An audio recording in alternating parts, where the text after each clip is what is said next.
from myself, Ben Evans, and from Will Brown of Radical Sports Cars to Silverstone, as we are just minutes away from the second race of the day in the Radical European Masters. We had an excellent race earlier on, which was claimed after a very late pass by Ross Kaiser to give Kaiser and Terence Woodward victory over Alex Kapadia and Jamie Patterson. They've had a couple of hours to get the cars refettled and readied for this second 50-minute race of the weekend, and it is our race winners from earlier on who start from pole, with Terence Woodward, the black helmeted figure, sitting in the cockpit, Ross Kaiser passing on some last instructions, and then alongside them on the front row of the grid, Will, is Victor Correa in the car that he shares with John Harrison. Yes, yeah, and I would expect Victor to be chomping at the bit. They unfortunately coasted to a halt in the final stages, dying stages of the race one this morning. So yeah, he'll be looking to make amends this weekend and score some points. Well, lots of talking points after the first race. We had some brilliant battling, but also it looked as if one or two of the cars were just getting a little bit thirsty in the closing stages. Yeah, that's right.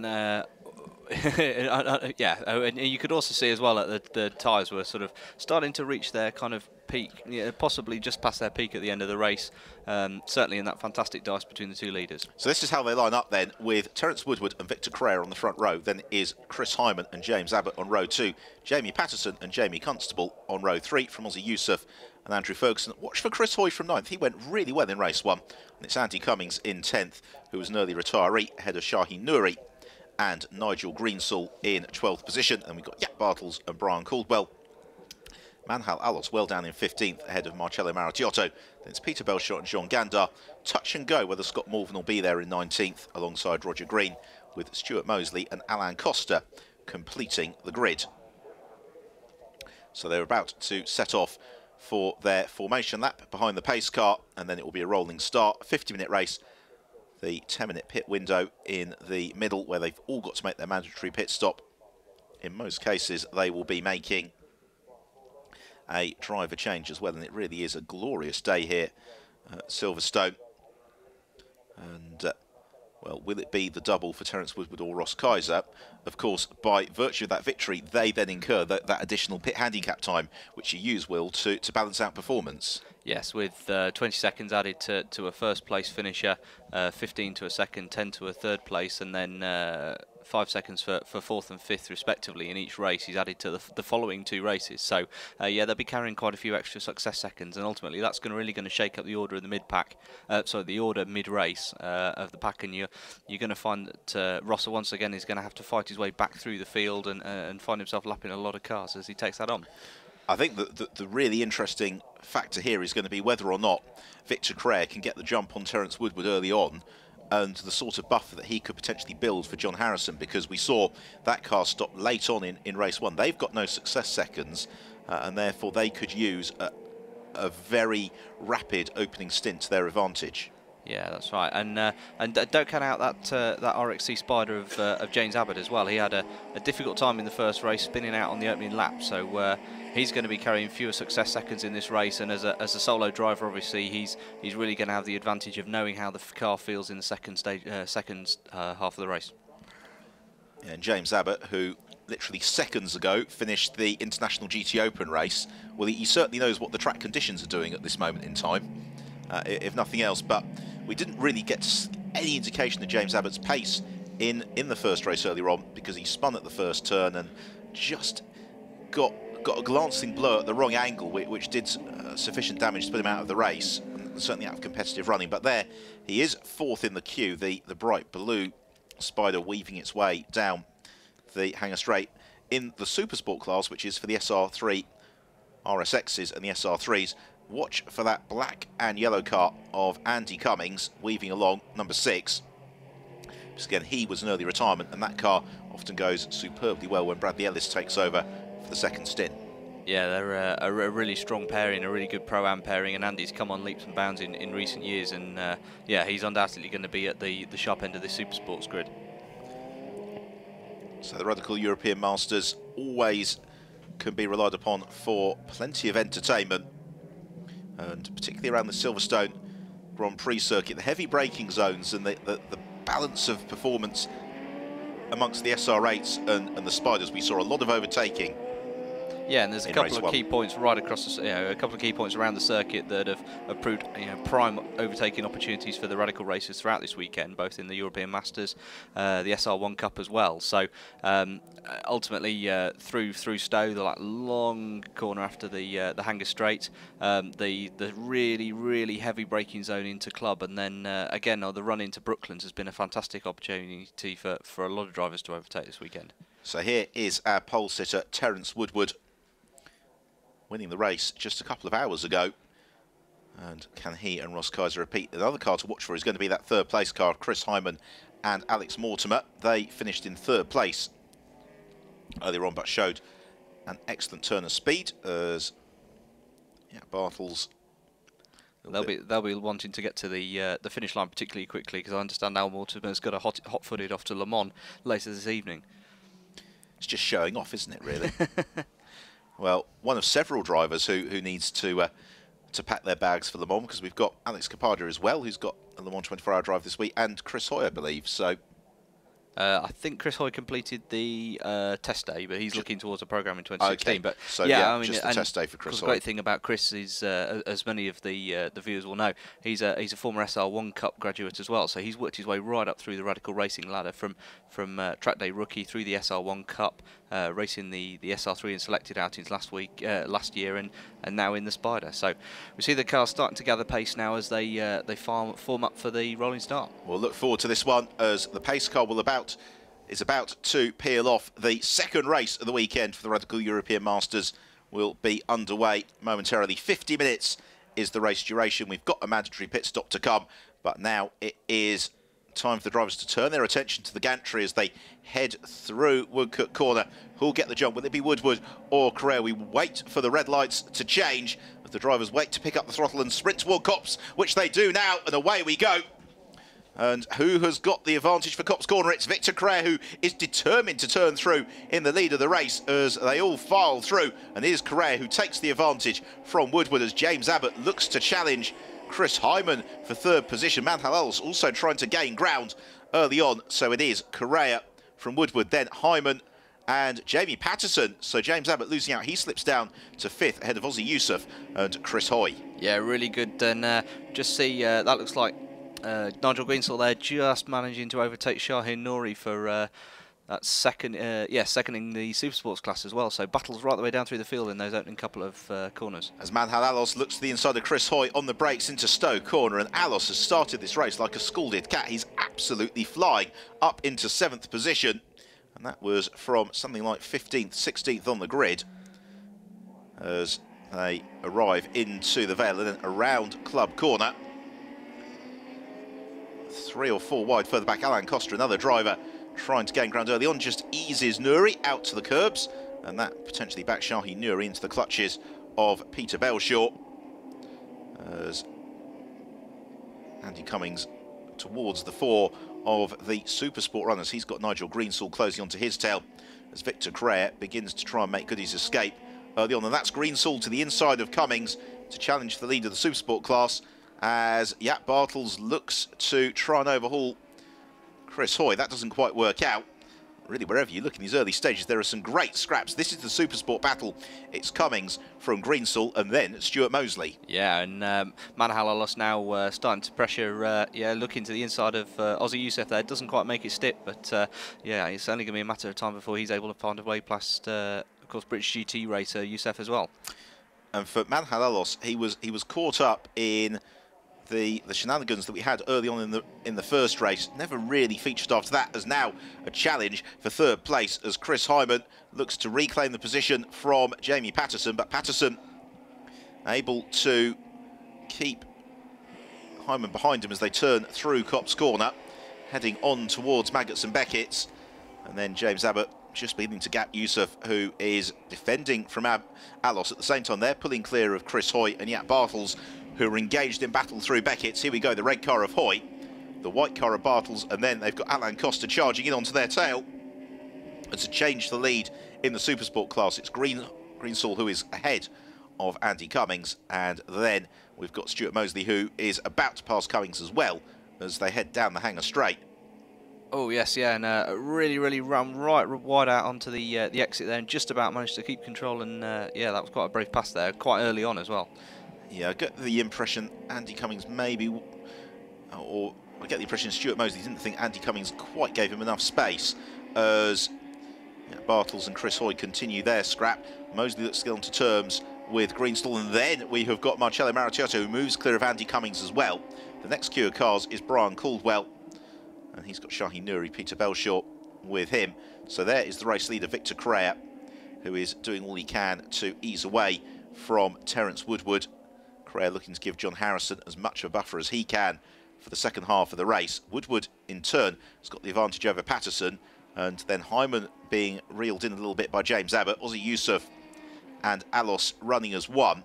And after that excellent first lap, Alos just beginning to come up against cars of a not dissimilar pace, and that's where he struggles to make ground.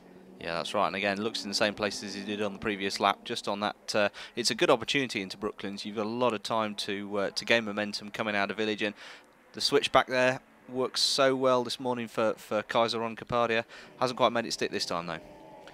Yeah, you really are relying on your rival to give you that car's width all the way round the radius of Luffield. If that doesn't happen, then generally the car in front can get a slight advantage, as Alos instead looks to challenge into Copse Corner and eases past Ozzy Yusuf. Yusuf, by the time Alos was there, couldn't turn in, and that in fact ran wide, as behind there was also a change for 8th place. Jaap Bartels up ahead of Chris Hoy.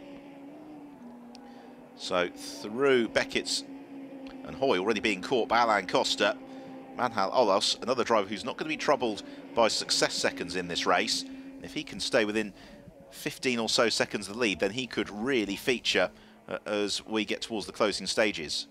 Yeah, so far this is panning out into quite an interesting race, because you've got the drivers, as you say, with the most success seconds at the front, and then the guys with slightly less at the back, and the gap between them at the moment is pretty much equal to what they're carrying as penalty. So yeah, expect some fireworks at the end of the race. Chris Hoy just defending from Alain Costa through Stowe, but he leaves the gap to the inside of the Vale, and Costa glides back past him. Alain Costa has been really impressive this weekend, and from the very back of the grid has steadily carved his way through the order early on. That is enough to elevate him up into 9th position. The next target is Jaap Bartels. It's interesting to see they just move across to the curb just to open up the angle as much as possible for Abbey, and then they can carry the momentum through Farm. On the brakes into Village. I should explain, with all the Nissan and Nismo stickers on Chris Hoy's car, is that is not the Nissan Radical. It's virtue of the fact that Chris Hoy is a works driver for Nissan in various categories of racing, but still thoroughly enjoys his Radical competition and gets out in the Radical European Masters as often as he can. As now Alain Costa to the inside of Jaap Bartels. That's 2 places gained in half a lap for Costa, and he goes 8th. Yeah, and yeah, again, a really smart move there. And the Monegasque driver has really had a fantastic season so far this year. Did very well at Jerez, and again at his home round at Dijon just a month or so ago. And yeah, since he came into Radical racing with Radical France 2 or 3 years ago, he's a massively improved driver, and really one of the fastest solo gentlemen out there now. You have the Monegasque separatist movement coming down onto your shoulders there, Will, for saying that Dijon was his home round. But, well, we won't even open that debate. We don't currently have a round at Monaco. I like currently there. I think yet is the other word we'd be looking for. That would be fantastic, wouldn't it? See these around the streets of Monte Carlo. It's pretty good, though, here at Silverstone. The order in these early stages is Victor Correa leads. 2nd place is Terence Woodward. This is the battle for 3rd place. Jamie Patterson clear of Chris Hyman, who has got James Abbott lurking on his tail, and they are both being caught by the car in 6th place, that of Manhal Alos. And it's great to see the Spider working so well. And again, Abbott, without the success seconds, will find himself post-pit stops played into a very nice position in the race, and could well be poised to challenge for the podium. We have seen Spiders winning, of course, already this year, as Abbott just has a little bit of a seesaw at the wheel as he turns through the loop and then out of entry onto the Wellington Straight. Hyman, though, has got sufficient advantage, and Alos not quite in a a place to attack. And then we've got a big gap back to 7th place in Aussie Yusuf. 8th is Alan Costa. And then 9th, Jaap Bartels, 10th, Chris Hoyd. The Supersport battle is excellent, though, between Nigel Greensall, Stuart Mosley, and they've got Marcello Maritiotto, 3rd in the Supersport class from Andy Cummings and Brian Caldwell. So this is the conclusion of lap 4. Correa 5.5 seconds clear of Woodward. Woodward a couple of seconds ahead of Jamie Patterson, and then it's a 2-second buffer back to the Hyman, Abbott and Alos fight. Shaheen Nouri giving a little bit of unwanted assistance to Brian Caldwell. Caldwell sort of rights his spin by bumping back into Nouri. Hopefully that's cosmetic and nothing more. Oh, and that's Andy Cummings, who has spun out of the race, and that could have a significant bearing on the Supersport Championship. With Cummings' retirement earlier on, it could also have a significant bearing on this race, because that car is right at the periphery of the circuit in the gravel trap at one of the fastest points at Beckett's. So there is certainly a question mark as to whether or not we will see the safety car being scrambled. Yeah, Cummings looked to already be out of the car, didn't he? But yeah, as you say, it's in a prime position. You're right on one of the fastest parts of the circuit, and almost sort of straight dead ahead as you come out of Copse and on the run up toward Maggots and Beckett. So yeah, there's a potential for that 5.5 second advantage that Victor Correa has extended to be wiped out in a moment if there's the intervention of a safety car. And we are a good 10 minutes into the race here, so the field is sufficiently spread. There's not going to be that many opportunities in terms of a window to get on with the recovery. Here is our race leader then, Victor Correa, propelling towards the end of lap 5. And yes, there are the safety car boards, so the waved yellow flags. Now, I'm assuming that is for a safety car. Yes, indeed it is. So the safety car is scrambled, as we rather feared that it might be. And of course, for all the disappointment here, Will, for Victor Correa, this is also really bad news for the likes of Jamie Patterson and Terence Woodward, who've got those success seconds and would have hoped to have built a buffer. Oh, and that's a huge spin for Jaap Bartels. Yeah, be very grateful for the Formula One mandated tarmac runoff there to be able to regain his composure and hopefully get back into the race. That was a very high speed place to go off. Well, unfortunately, it would appear as if he's possibly lost the engine as a result of that spin.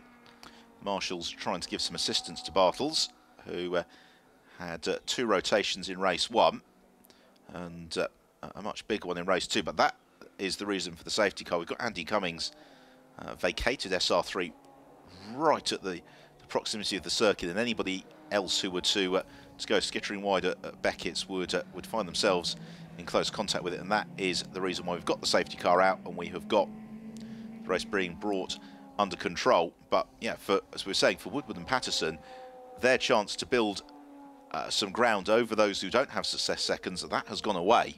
Yes, yeah, and now we're just 8 minutes away from the pit window opening, so there's an early opportunity for some of these pro drivers to get into the car. So yeah, it's not at all what they wanted, but it's going to make for an interesting race anyway, certainly. And yeah, it might give some head scratching amongst the teams when they determine exactly who they're going to bring in when.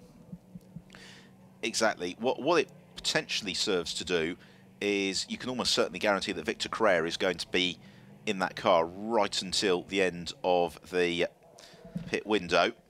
For the likes of Terence Woodward and possibly Jamie Patterson, actually an 8-minute safety car here wouldn't unduly concern them, so that they can get their pro drivers into the cockpit as rapidly as possible.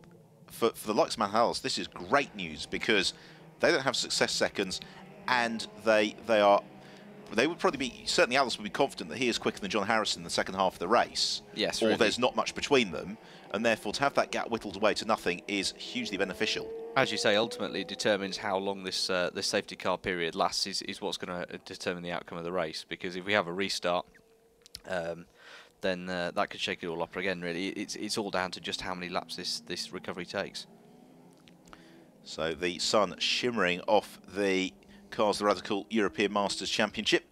Next in action at the Red Bull Ring at the first weekend of July, and of course those races will be live streamed, and so do make sure you join us for what will be a very busy weekend of Radical European Masters racing, because having consulted the timetable, I think you've got 3 races that weekend, don't you, Will? Yeah, and it's only the second time that Radical European Masters has been to Red Bull Ring. And they'll certainly be hoping for dry weather than they did on the last occasion when it was pretty much torrential rain. But no, that time of year in the Austrian Tyrol is it's a fantastic circuit. Really high speed, demands a lot of commitment, and it's a fantastic challenge in a very, very unique environment. I think what's going to be fascinating in those races, and of course we'll discuss them more in 4 weeks' time, is that they are hour-long races. Lots of heavy acceleration zones. Refueling starts to become a big topic of conversation in the way that with these 50-minute races this weekend, it's not quite the same issue. No, and there was an expectation, well, not an expectation, but the possibility in the first 2 rounds of the year at Dijon and Jerez that the SR8s with their slightly smaller fuel capacity would have to refuel either mid-race or towards the end of the race. But what we found is that the drivers have, through some very impressive driving, very careful and reserve driving, have managed to be able to maintain the pace and conserve fuel enough to get to the end of the race. But as you say, they were slower circuits than the really heavy acceleration, and there's going to be a much higher fuel usage at Red Bull Ring. I'm just thinking at Red Bull Ring, you've got that climb up to the first turn, and then that very big climb uphill, which is where you're going to start using the fuel to the full, really. Yes, yeah. For now, though, we're off for another lap behind the safety car. The last one was about 4 minutes in duration, so even if this is the last lap behind the safety car, it's going to be probably only 1 lap, therefore, before we get the pit window being opened, as the car of Cummings has been recovered. And it's one of those unfortunate factors that you sometimes get, is that at the point at which the safety car would return to the pits, the recovery is not 100% complete. The drivers then get to the scene of the incident and go, well, why are we here for another lap behind the safety car? It's all gone. But actually, at the point where Brian Poulter, the race director, would have had to make the call, as you see there, you see there's still the JCB and the Marshall trackside, even though Cummings' car is now a long way out of the line of fire. But this should be the last lap behind the safety car. So we'll be going race again, hopefully, with about 31 minutes left on the clock. Yeah, Silverstone Marshall's doing a fantastic job, as always, of recovering that car out the way to safety, and we'll be back racing very quickly. So a little bit of weaving around, just getting and maintaining the heat in the tyres, because although it is a gloriously sunny day, it's not that hot here at Silverstone this weekend. We've had a brisk breeze, and whereas these pictures might make you think it's something in the region of 30 degrees, in reality it's quite a lot less than that. The recovery of Jaap Bartel's car also maybe... Well, I'm just seeing the Marshalls there, Will, running in the back of the picture, and I'm just wondering whether Jaap Bartel's spin was actually through no fault of his own, given that they would appear to be going out there with some circuit dressing. Yeah, it looks like they've just armed the brooms and perhaps just tidying up that exit curve of Stowe, as you say, where he's scattered across the gravel, and yeah.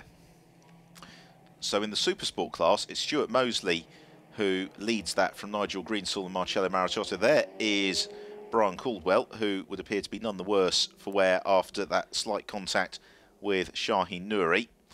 So let's keep our eyes on the roof of the safety car, which is managing its pace at the moment. Whether or not it's going to be in the hope that this will be the last lap behind the safety car. If we do go for another lap, then we will be well and truly into the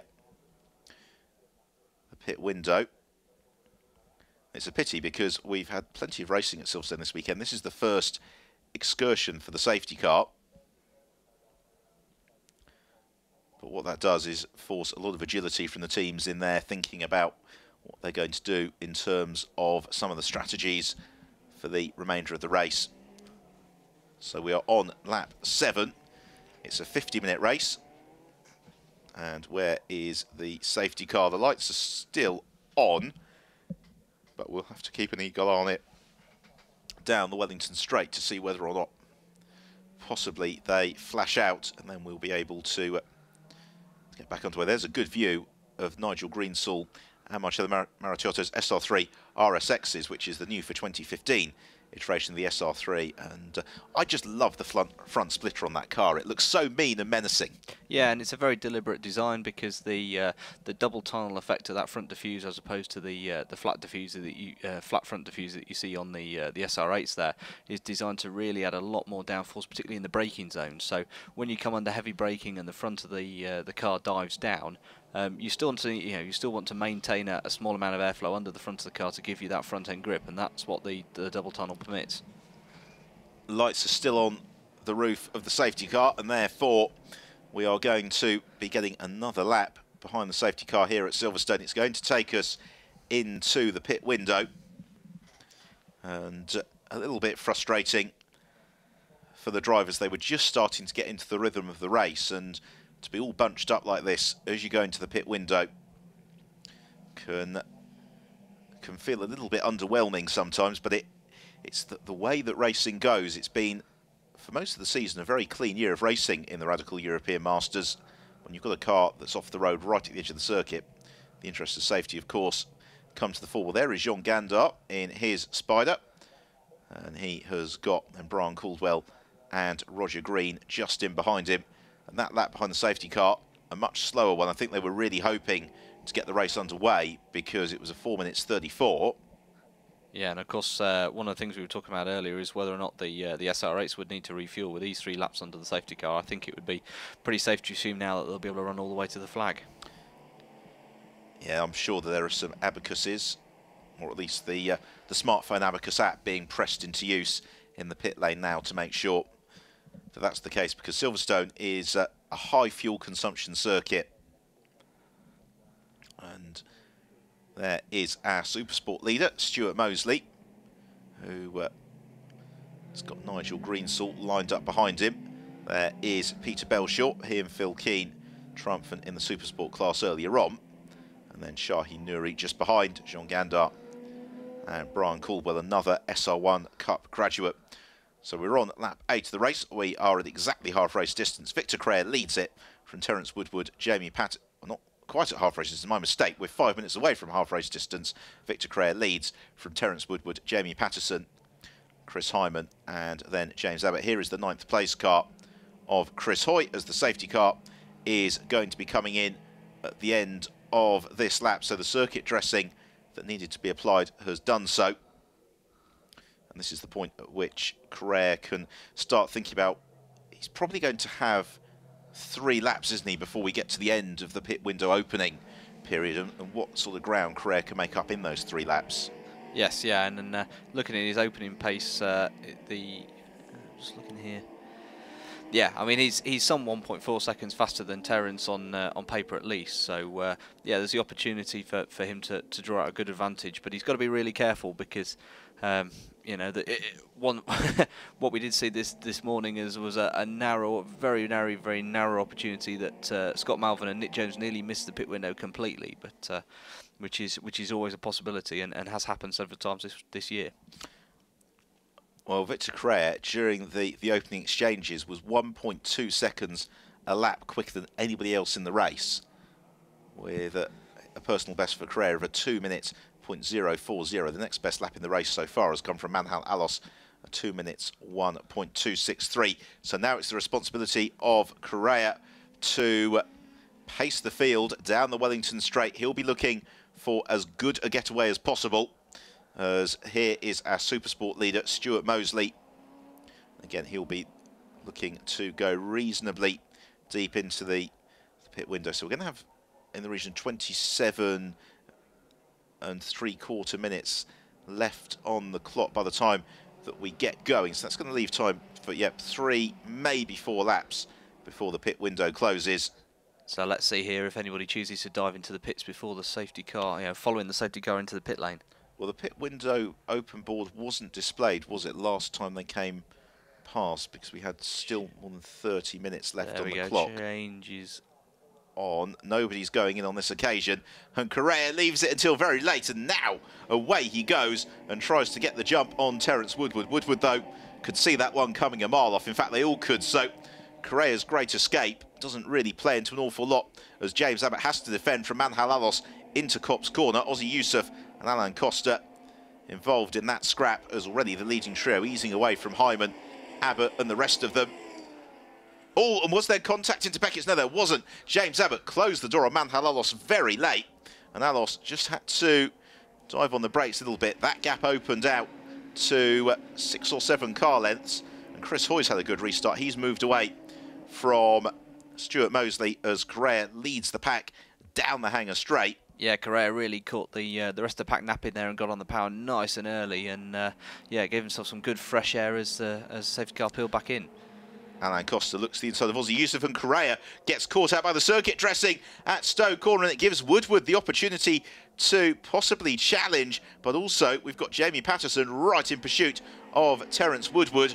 Alain Costa has found a way past Ozzy Yusuf as they all hurtle through the Vale. And also what's quite interesting, Will, we're talking about the fact it's not that warm today, is tyre temperature really seems to have dropped off. Yeah, that's right, and the car just seems to be sliding around. He's doing a lot more work than he wants to be doing. Of course, the quickest way in a radical is you've got to really rely on the car to do the work, and minimal steering input, and just smooth, positive inputs are the secrets. You see, again, Manhal just looking to try and find a way past James Abbott there for 5th position. Meanwhile, Jamie Patterson right onto terms with Terence Woodward. So who are we going to see ducking into the pits as we are almost at half-race distance? And it is Correa, who hasn't had a spectacular lap, but he's got enough of a buffer over Terence Woodward. Alos isn't close enough to challenge James Abbott ahead of him. They've got Alain Costa looming large as they head through Luffield. Oh, and a spin from Chris Hyman. So Hyman rotates on the exit of Luffield. I hope he gets that car fired up, as one or two of them taking last-minute evasive action. Those that want to head to the pits, well, that was pretty scary stuff for Hyman. I think they've all missed him, but we were seeing plenty of cars ducking towards the pits. Terence Woodward, one of them, he hands over to Ross Kaiser. Also in is Jamie Patterson's handover to Alex Capaldi. Yeah, that's that pit stop. And I suspect that spin from Hyman was probably trying to cut across to the pits at the last possible moment. Yeah, that looked like that was just on the exit of Luffield, didn't it? As he made a final late call to come into the pits. So yeah, great shame. And of course, if he does get going, he may we'll just see a replay of that again. Yeah. Little bit of assistance possibly. It's very hard to tell from that angle, or possibly just got the power down a little bit too early. But the pits are well and truly abuzz. Shaheen Nouri is in. Chris Hyman is in. After that spin hand over to Alex Mortimer, we've also got into the pit lane as well. Peter Belshaw to pass on to Phil Keane. So there is the battle for second position, because somehow out of all of it, Manhal Alos is up into second, just ahead of James Abbott.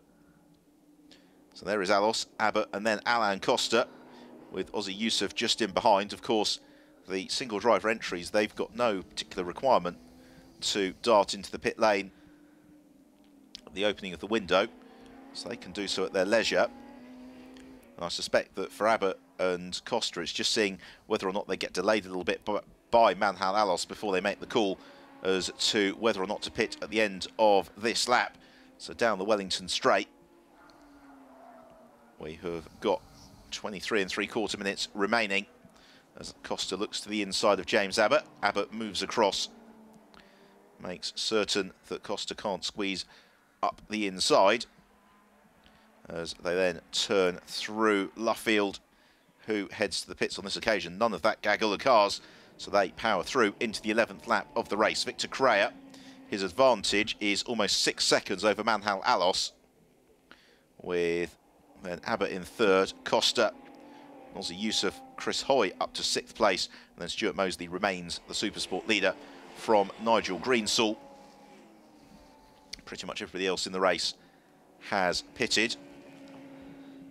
So that if they really want it, they're going to have potentially 2 laps at the conclusion of this one, as James Abbott out onto the dust on the exit of Chapel Curve. But I don't think that's going to cost him certainly a position to Alain Costa as they head towards Stoke Corner, although Costa looks to the inside of James Abbott, but the natural line with that circuit dressing is to move across and cover the inside. Yeah, but as we saw just a few laps ago, that caught Correa out on the warm-up lap. So sorry, on the restart lap. So yeah, they're really all being forced to keep a tight line through Stowe, which is pretty unnatural. And yeah, that's not going to help him in his defence from Costa. So we just caught a glimpse there of Karl-Heinz Tieckmann, who was taking over from Roger Green in the number 71 car. And this has been a good lap from James Abbott because he had Alain Costa right up onto his tail. But Abbott has doggedly stuck to the racing line, and as a result, Costa has just slipped a little bit adrift of Abbott. Oh, Abbott gets it sideways though, coming through the loop. Talk about curse of the commentator. Tiny mistake, disproportionately punished as Costa elbows his way past James Abbott as they head through Aintree and down the Wellington Straight. So Alain Costa up into third place, but that is, of course, pending a pit stop.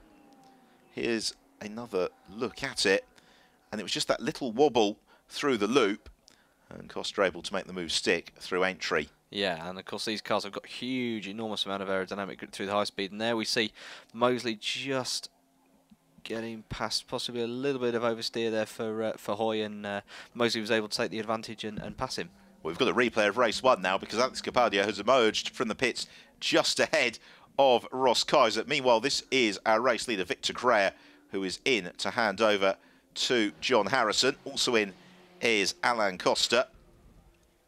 And those of you who've not seen Radical European Masters racing so far this season, the brightly coloured baseball caps being worn by the teams are not a tribute to 90s rave culture. In fact, it is a very, very smart move by the organisers just to clearly identify who the mechanics are in the pit lane, give the drivers plenty of visibility as well.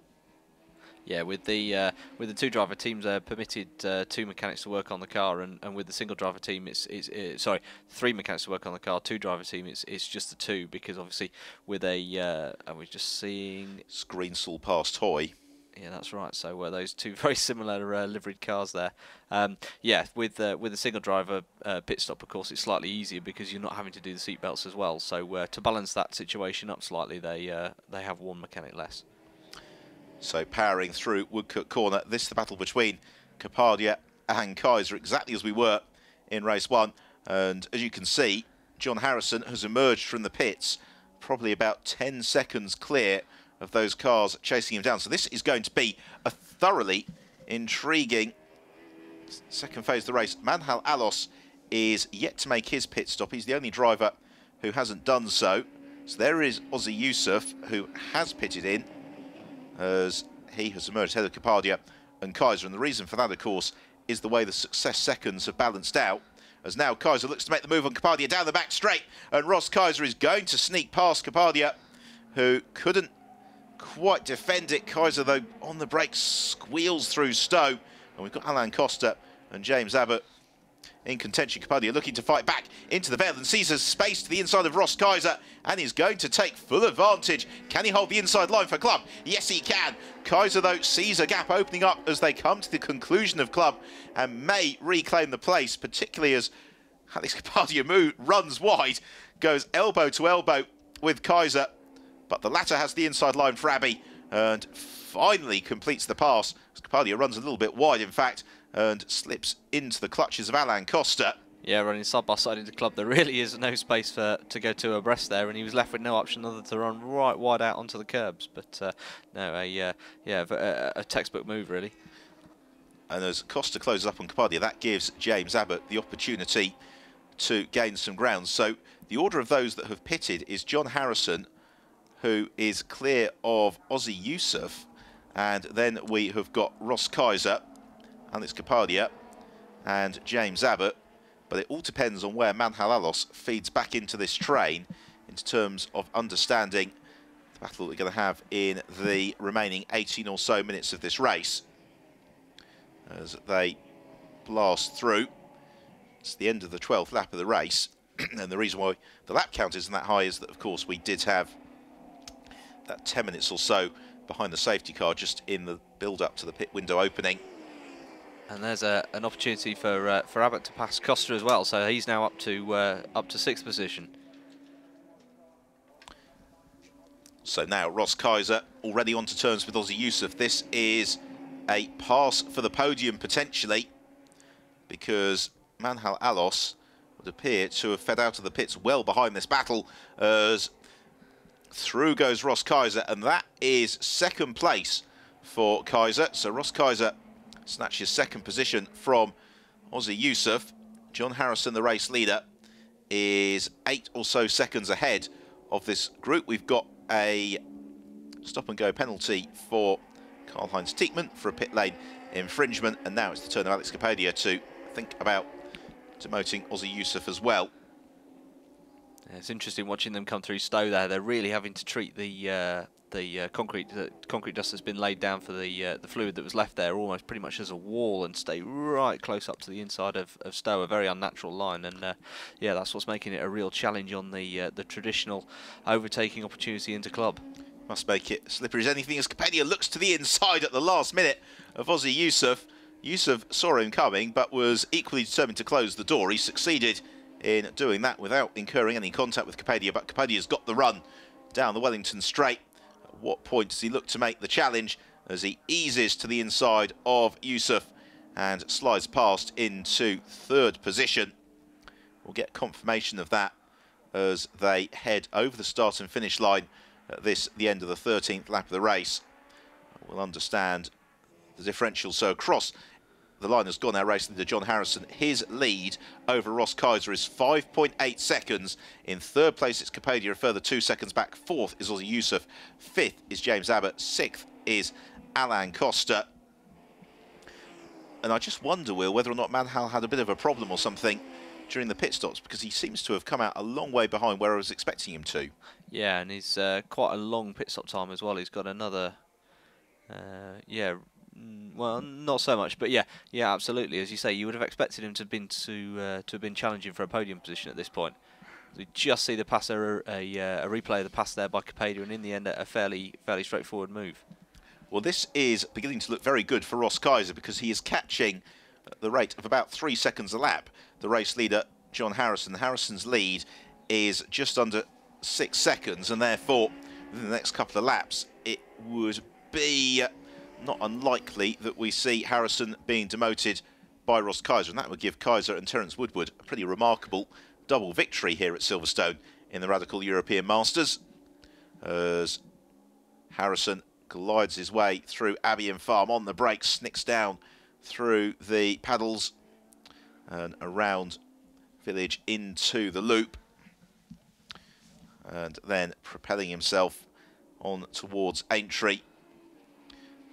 And this is where the frustration will kick in for Harrison and Carrere, because had Victor Carrere not had that 10 minutes behind the safety car, the likelihood is that Harrison would be defending something like a 15-second buffer, which would have been manageable to the flag. Yeah, that's right. So his elbows aren't out time for the drive. John Harrison's come on a huge amount in the last 12-18 months, and is really in this first season with Victor Carrere as a driver pairing. They've shown to have supreme pace, but just every time they've just been slightly eluded by race wins. But no, it's only going to be a matter of time before that first victory comes. So it's a 2 minutes 2.6 for Harrison. It's a 2 minutes 0.1 for Kaiser. Alex Capodia 2 minutes exactly plus 0.5, and so Capodia also closing up onto terms with John Harrison. I think Harrison is looking pretty good for a podium finish. It's just which flavour will that podium finish be? Will it be first, second or third? As they are about to come into terms with Karl-Heinz Tieckmann to put a lap on to the German driver, as down the hanger straight for John Harrison. He was 3.3 seconds clear of Ross Kaiser as they embarked on their 15th lap. Kaiser, as he did in race 1, has got plenty of time to play with here. He doesn't need to unduly exert the car or tyres. If he just keeps it smooth, keeps doing what he's doing, he's going to be reeling in John Harrison with plenty of time to plot his pass without the clock ticking down. Indeed he is. You can see already that he's noticeably closer on this lap, so with him in his sights, it's not going to take very long for him to catch up into that turbulent air, but it's one thing to catch him. It's a very, very different matter to find a way past. Well, Ross Kaiser did it against one of the best in the game with Alex Capodia in race 1. Admittedly had to wait several laps. I'm sure that John Harrison will be getting as much or as little in instruction as he wants from the team on the radio. The car that gets, well, we have got confirmation as well of a stop-and-go penalty for Manhal Alos via our timing screen. So Alos, who has fed out into the queue in 7th place, is now going to be fed up because he's got to go back in for a stop-and-go penalty, which kind of compounds what's been a really disappointing day's racing for Alos, despite his pace. And there, Harrison runs a little bit wide going into Luffield, misses the initial turn-in point, and suddenly Ross Kaiser can scent his prey and will be looking to try and make this move as quickly as possible as he closes in to Harrison, the pair of them turning through Copse Corner. The gap half a second at the end of the lap, but with 6 or so laps to go, that is going to be a big ask of John Harrison to try and keep Kaiser at bay for so long, because there are so many overtaking opportunities here at Silverstone. For example, when we were at Jerez for the start of the year, you knew there were probably 2 principal passing places, and if you defended those, the job became very difficult. At Silverstone, the track width is such that almost you can take your pick about where you'd like to challenge, and Kaiser is near enough to have a run into Stowe here, and he looks to the inside, but he doesn't quite commit to the move. And as a result, Harrison holds on to the lead, but for how long? Kaiser again shows himself in Harrison's mirrors as they arrive into the Vale. Fastest lap of the race, meanwhile, has been set in favour of Alex Mortimer, who's charging in 8th place. It's a replay of Abbott and Costa continue their battle from earlier on. And that is James Abbott finding a way past Alain Costa. Yeah, Costa runs out wide onto the outside of the exit of Luffield, and James Abbott thinks, thank you very much, I'll take that. Meanwhile, this is the battle for the lead of the race between John Harrison and Ross Kaiser. Harrison in the bright orange car, Kaiser the black and blue machine. And Kaiser, this is looking very good onto the Wellington straight. Harrison knows he's coming. The 2 cars almost as one as Kaiser gets as close to Harrison as he dares and then pulls out of the bubble and glides past into Brooklands. Harrison wants to contest this around the outside, but he runs out of road and Ross Kaiser goes through and takes the lead. Yeah, we've seen so much side-by-side action this weekend, haven't we? And it's all thanks to that fantastic width that Silverstone affords. But yeah, ultimately, as he came into Brooklands, he just ran out of road and had no option but to relinquish the place to Kaiser. In 3rd place, then, it's still Alex Capadia. Here's another look at the pass. And unfortunately, it's going to go from bad to worse for John Harrison, because we have confirmation that he has incurred a stop-and-go penalty for a pit lane infringement. So the 2nd place car of Harrison is going to be, well, this is entirely my fault when I said that he was looking very good for a podium, and then they get the stop-and-go penalty, and that will push him down probably to about 8th place. Yeah, it's a real shame there. They were driving so strongly, and yeah, maybe next time. But that, of course, then promotes Ozzy Youssef to 3rd position, which will be fantastic debut European Masters podium if he can make it stick for the next 9 minutes. Well, I think that's going to be a very intriguing battle, isn't it? Because Ozzy Youssef has got Alain Costa and James Abbott breathing down his neck, and they've also got Alex Mortimer catching all of that group of cars at a rate of some 3 seconds a lap. So the podium is far from settled here. Ross Kaiser is leading the way. John Harrison is 2nd, but needs to serve a stop-and-go penalty. 3rd place on the road, but effectively 2nd overall, is Alex Capadia. And then 3rd, the final step on the rostrum, is pretty much anyone's guess at the moment. As we follow Ross Kaiser, he is coming to the conclusion of the 17th lap of the race. The car to watch for the progress of is number 21, Alex Mortimer, because Mortimer is a good 3 seconds a lap quicker than a group of cars that are all bunched within about 6 or 7 seconds up the road ahead of him. As squeal of the tyres from Harrison. Yeah, and I was just wondering then as well if Capadia wasn't just a little bit out of shape there as he came into Brooklands. He certainly looked like he was slightly offline, but no, he's gathered it up well and is back in the hunt. In the Supersport class, it is Marco Cencetti who leads that from Shaheen Nouri and Phil Keane, but that is looking very likely to change as well, because those top 3 Supersport cars are all separated by about 2 seconds. So this is the fight for 2nd position on the road between John Harrison and Alex Capadia. Fortunately, Harrison, we know, needs to duck into the pits. I don't think that's going to deter Capadia from having a little bit of fun and trying something spectacular, as here is Alex Mortimer in full flight, just putting a lap on Karl-Heinz Tieckmann in pursuit of Manhal Alos. It's turning through Stowe then. Capadia right up with Harrison, and Harrison runs a little bit wide on the exit of Stowe. That could give the opening to Capadia, possibly to try and squeeze past on the brakes into Vale, but then they pick up the throttle again, outer club. 7 minutes left on the clock. So we're probably going to have time for 3 more laps once we get to the end of this one. And Harrison would be well advised, and he probably will, to stay out for as long as he can before serving that stop-and-go penalty, because the pace he's running at the moment is helping him move away from Ozzy Yusuf in 4th position. Yeah, Capadia just had a look there on the way into the loop, but just decided to instead wait, and now indeed he does be able to get a fantastic drive there out of and onto the Wellington Straight. As a driver, you know when it's going really well if you're just thinking several corners ahead and going, that's fine, I'll just be slow here because I know I'm going to sprint past them on the exit. Yeah, and there's numerous places here at Silverstone where you can do that as well. As you say, if you set up your entry speed right, even if you're slightly off optimum, at least it gives yourself a fantastic drive into the next complex where you can really gauge huge car lengths over your rivals. Meanwhile, here comes Alex Mortimer looking for the move on Manhal Alos, and Mortimer darts to the inside into Brooklands. Alos shuts the door, but Manhal needs to serve that stop-and-go penalty, which he'll potentially do at the end of this lap. But Manhal has never knowingly said no to a good dice, and so he's going to keep going for at least another tour of the circuit. Now, in terms of the fight for 3rd place, this could be absolutely key, because there is James Abbott, and Abbott is 2 seconds back from Ozzy Yusuf, who has got Alain Costa right behind him. So Mortimer is the fastest of this group of cars, but he's now getting into the traffic, and that possibly gives Ozzy Yusuf or Alain Costa every opportunity to get themselves onto the rostrum.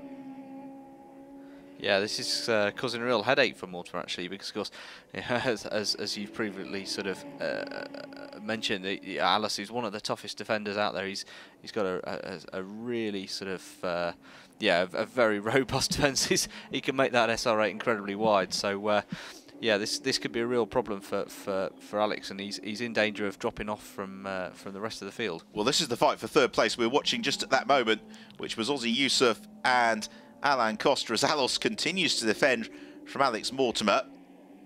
Much, I'm sure, to Mortimer's frustration, because had he been able to clear Alos quickly, then a podium would have been on, because Ozzy Yusuf doing a good job of keeping Alain Costa behind him, and they will shortly be heading in to, I think it should be the penultimate lap of the race.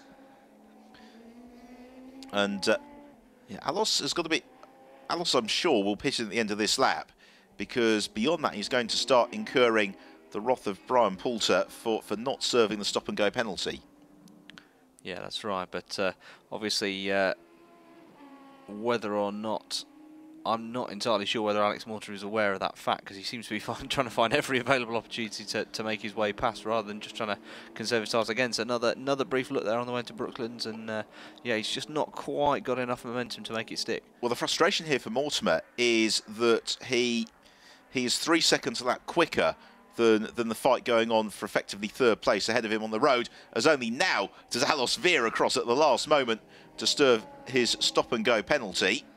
John Harrison is yet to serve that stop-and-go, so this is the battle which will eventually become the one for 3rd position between Ozzy Yusuf and Alain Costa. It's Ozzy Yusuf in the predominantly yellow car, Alain Costa the all-black machine. And it's been a really impressive performance from both of these drivers throughout the weekend. And although the graphic tells you it's the battle for 4th, that's only because John Harrison has declined to serve his stop-and-go penalty thus far. Just wonder if he's thinking of doing a Michael Schumacher back in the late 90s and serving the stop-and-go penalty on the final lap of the race.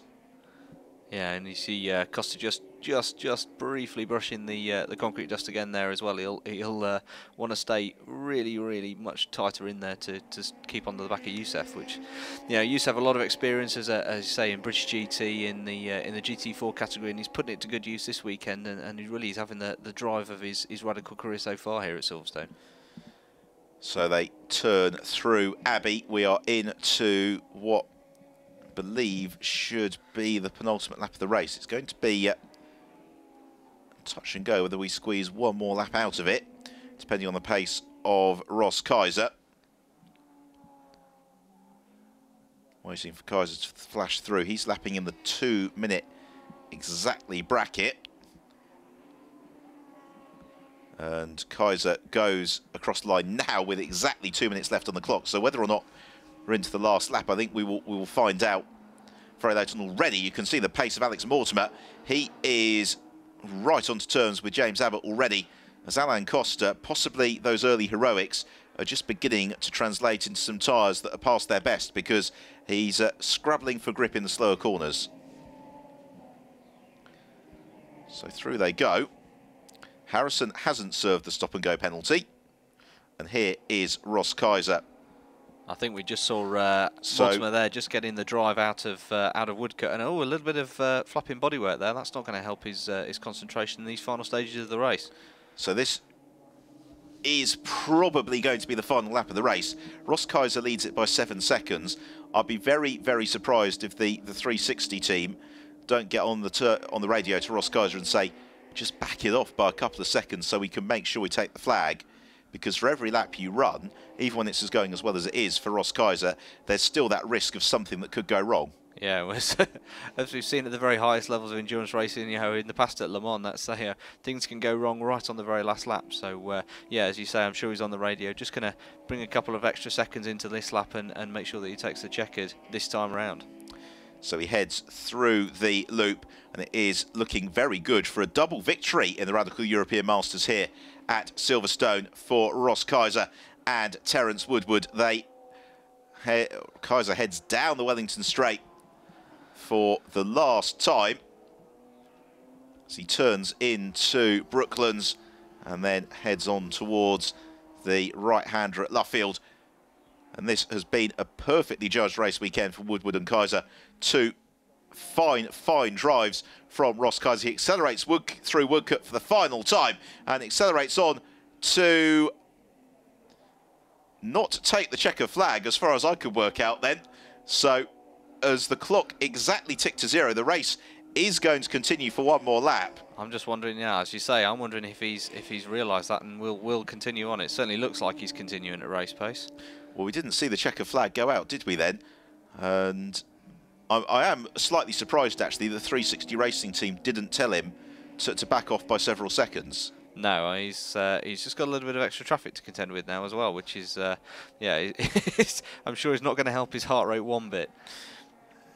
Yeah, let's hope very much that Hui Sung Kim doesn't become the Jean-Louis Schlesser to Ross Kaiser's Ayrton Senna as they head through Stowe on towards the Vale. And yeah, I think Ross Kaiser, when he gets to Parc Fermé, will be furious with himself that he's gone into this extra lap and has got caught up with some dicing Supersport cars. Yeah, that's right in the middle of that Supersport battle there. And yeah, no, he's clear of the traffic, and he'll be willing to not be tripping over anything else on these final half of the lap. Yeah, well, this is interesting because our timing screen is telling us that the race has ended and that Kaiser possibly just didn't have the flag displayed to him, because it would appear that the classification is, I mean, there was 0.3 of a second in it as Kaiser crossed the line. So technically the race did finish because Kaiser crossed the line at 50 minutes, 0.303, but the checker flag wasn't quite displayed, and therefore now we can say for the final time into Luffield, it is Ross Kaiser who is going to do the double here at Silverstone, the Radical European Masters Championship. Kaiser and Woodward make it 2 from 2 in the June sunshine. So they flash through, the checker flag goes out this time and the team can celebrate with second place, again in both races, going to Jamie Patterson and Alex Capadia.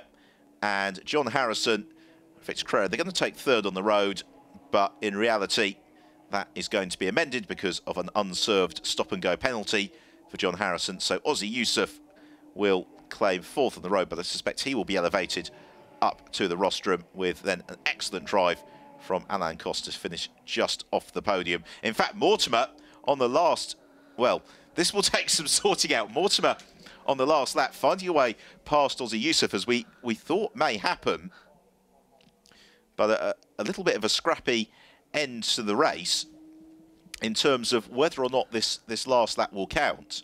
The last time I remember this happening was a Legends race I commentated on a few years ago, where they accidentally allowed them to run an extra lap and then just backdated the result. Yeah, I'm sure there'll be some number crunching in the timekeeping office right now, and yeah, we'll shortly find out who our podium is.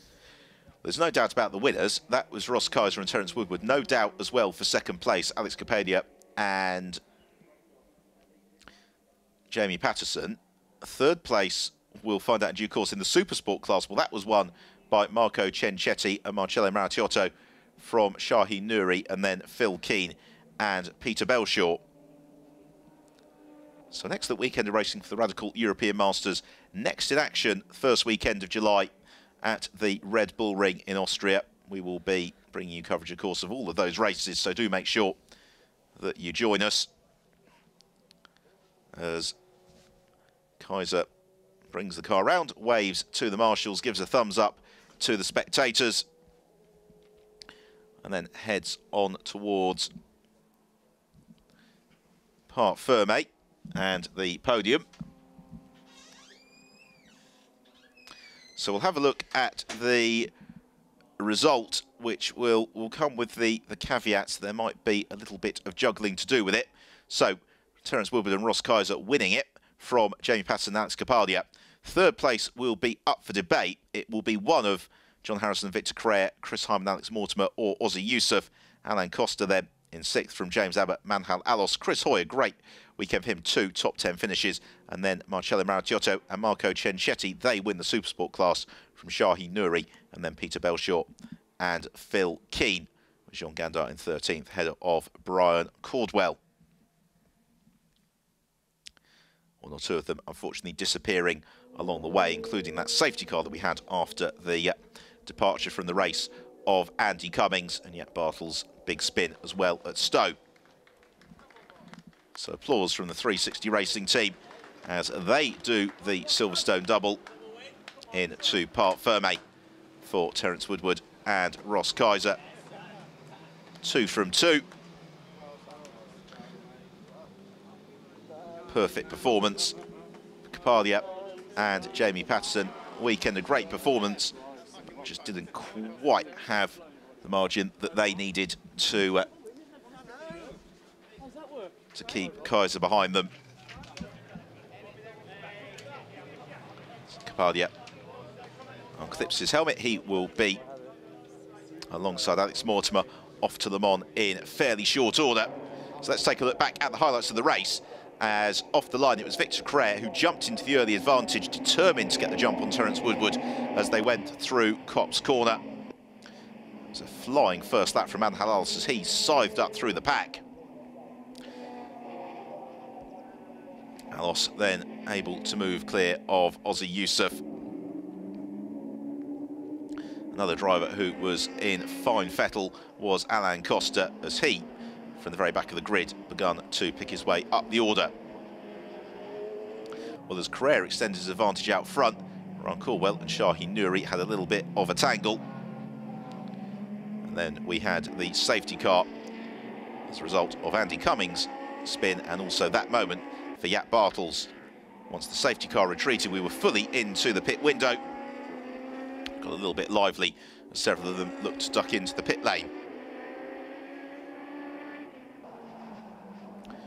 Post-pit stops, and Ross Kaiser once more the man to beat, passing Capadia and then easing clear of John Harrison in the late stages, and that made it a double victory for Kaiser and Woodward, with Capadia and Jamie Patterson claiming their second place finish of the weekend. But it was a day to remember for 360 Racing. Terence Woodward and Ross Kaiser victorious in both rounds of the Radical European Masters here on the Silverstone Grand Prix circuit.